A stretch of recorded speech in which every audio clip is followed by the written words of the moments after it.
নমস্কার। আমাদের গাজল civil service একাডেমিতে আজকে এপ্রিল মাসের 5 তারিখে এসএলএসটি জিওগ্রাফির জন্য নবম দশমের জন্য মক ইন্টারভিউ সম্পন্ন হলো। আমাদের এখানে টোটাল 30 জনের মতো ক্যান্ডিডেট ছিল।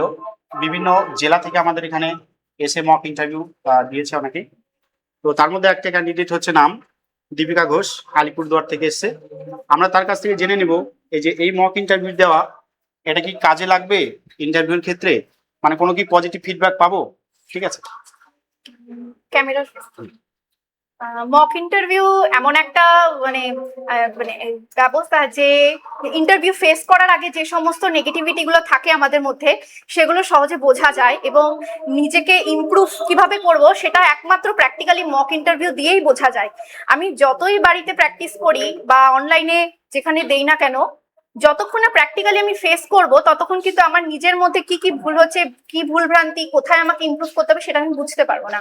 তো স্বাভাবিকভাবেই তো এই মক ইন্টারভিউটা দিয়ে আমার একটা ভালো এক্সপিরিয়েন্স হয়েছে, বলবো যে নিজেকে আরো কোথায় আমাকে ছোটখাটো খুঁটিনাটি কোথায় ইমপ্রুভ করতে হবে সেটা আমি ভালো করে বুঝতে পেরেছি সেটা।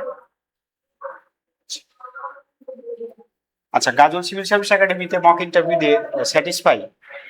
অবশ্যই আমি, কারণ আমি যেখানে থাকছি সেই অঞ্চলে এরকম সুবিধা নেই।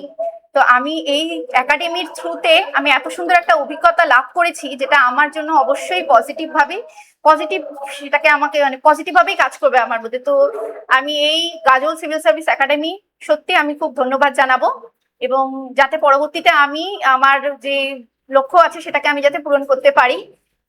আমি এই জন্য এই একাডেমিটাকে অবশ্যই আমি ধন্যবাদ এবং স্যারদেরও অনেক ধন্যবাদ জানাবো। আর গাজল সিভিল সার্ভিস একাডেমির সাথে মানে পরিচয়টা কিভাবে হয়েছে?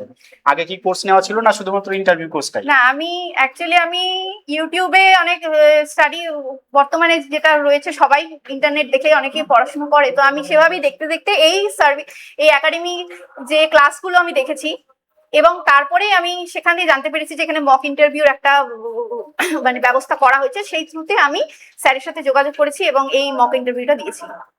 ঠিক আছে, ধন্যবাদ দীপিকা ঘোষকে। ঠিক আছে।